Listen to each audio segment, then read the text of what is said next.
Welcome to Anil జిల్లా channel. ప్రజల సంక్షేమమే మా ధ్యేయం.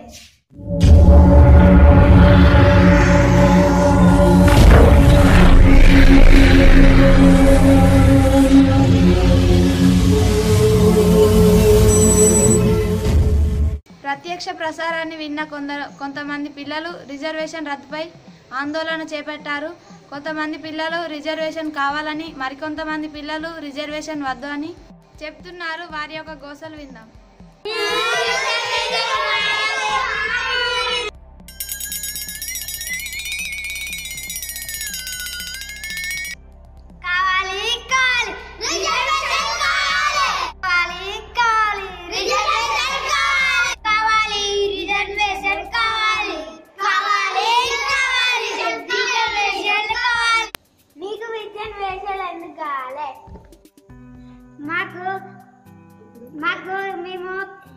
మేము 3వ క్లాసు, మాకు జాబ్ అందుకే కావాలి.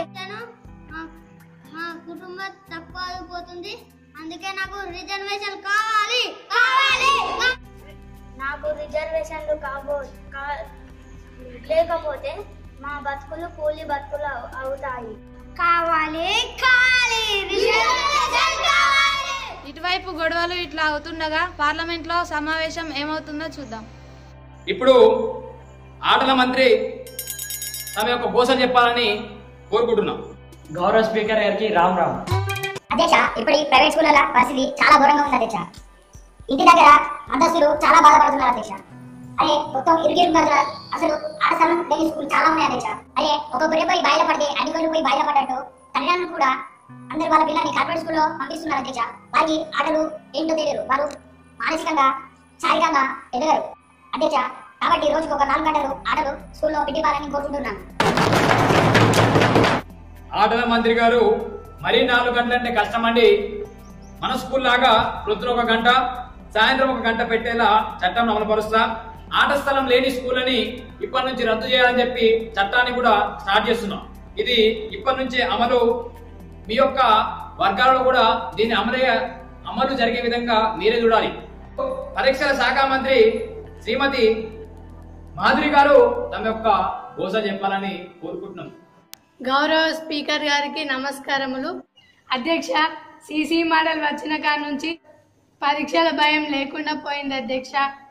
కానీ కొద్దిమందికి అట్లనే ఉంది అధ్యక్ష. అందువల్ల అసలు స్కూల్లో పరీక్షలు పెట్టకూడదు అధ్యక్ష. ఇది మా పిల్లలందరి కోరిక అధ్యక్ష. పరీక్షలు రాసిన ప్రతిసారి వీటిని ఎవరు కనిపెట్టారా బాబోయ్ అని ఏడుస్తున్నారు అధ్యక్ష. మీకు దండం పెడతా అధ్యక్ష.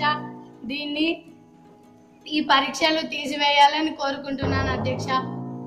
పరీక్షల శాఖ మంత్రి గొప్ప నిర్ణయాలు తీసుకుందామని అనుకుంటున్నారు.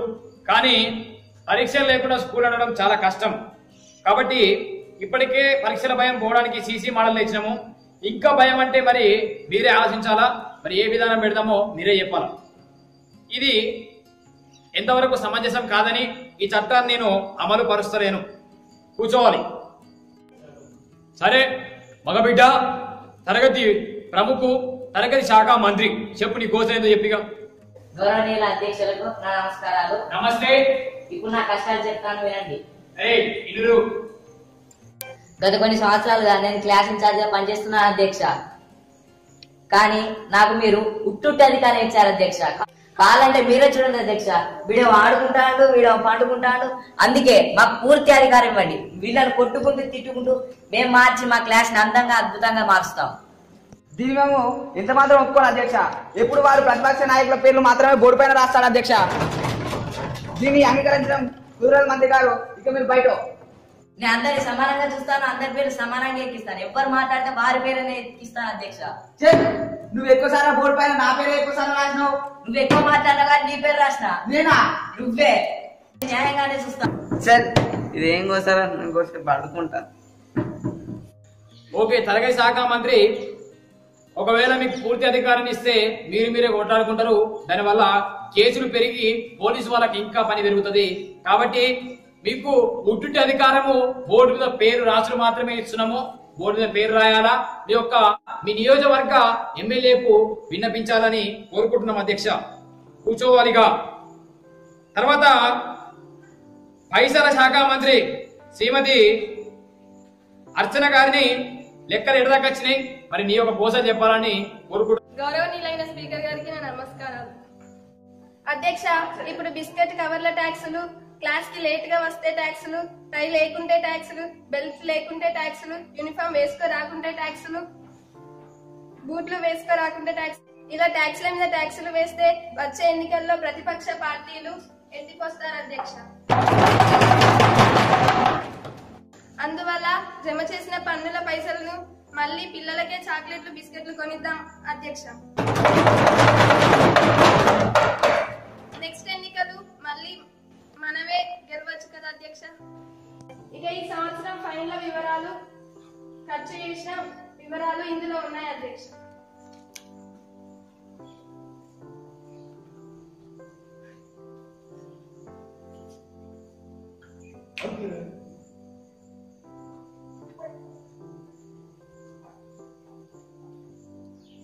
తల్లి, వివరాన్ని చూస్తే దీనిలో ఒక ఆటాన కుంభకోణం జరిగినట్టుగా కనబడుతుందమ్మా.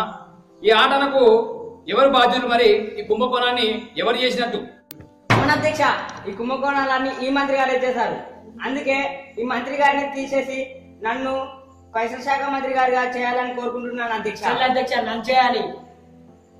నన్నే చేయాలి అధ్యక్ష. నన్నే చేయాలి అధ్యక్ష. నన్నే చేయాలి అధ్యక్ష.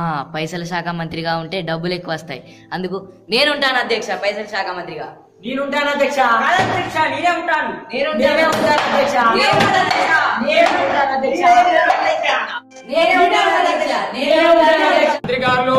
మంత్రి గారు కూర్చోవాలి. ఇప్పటి నుంచి పైసల శాఖ మంత్రి మీరు ఎవరు కాదు, నా కొడుకు చిన్ననిల్ పైసల శాఖ మంత్రిగా ఉంటాడు. మీరందరూ కూర్చోవాలని కోరుకుంటున్నాను అధ్యక్ష.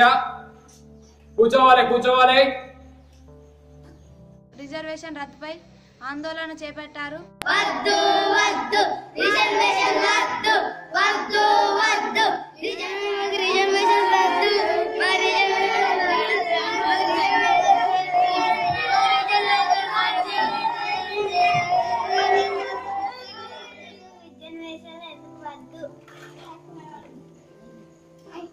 మాకు రిజర్వేషన్లు ఎందుకు వద్దంటే, మీ ఇప్పుడు 3వ తరగతి చదువుతున్నాను. నేను ఒక ఓసీ విద్యార్థిని. రేపు నేను ఫస్ట్ వస్తాను. నాకు మంచి మార్కులు వచ్చినా జాబ్ ఇస్తలేరు, అందుకే మాకు రిజర్వేషన్ వద్దు. మార్కులు రాని వాళ్ళకి జాబ్ ఇస్తుండు. అసలు వాళ్ళ దేశము అభివృద్ధి అయితలేదు, అందుకనే రిజర్వేషన్ వద్దు. మార్కులు రాని వాళ్ళకి జాబ్ వస్తుంది, దేశం అవినీతి పాలవుతుంది, అందుకే మాకు రిజర్వేషన్ వద్దు. రిజర్వేషన్ రద్దుపై మీ యొక్క కామెంట్స్ తెలియజేయండి. ఇంతటితో ఈ సమావేశాన్ని ముగించుకుందాం. తర్వాత సమావేశాలు చూసుకుందాం. అందరూ వచ్చినందుకు ధన్యవాదాలు. పార్లమెంట్ సమావేశం ముగిసింది, మీ ఇళ్లకు మీరు పోవచ్చు.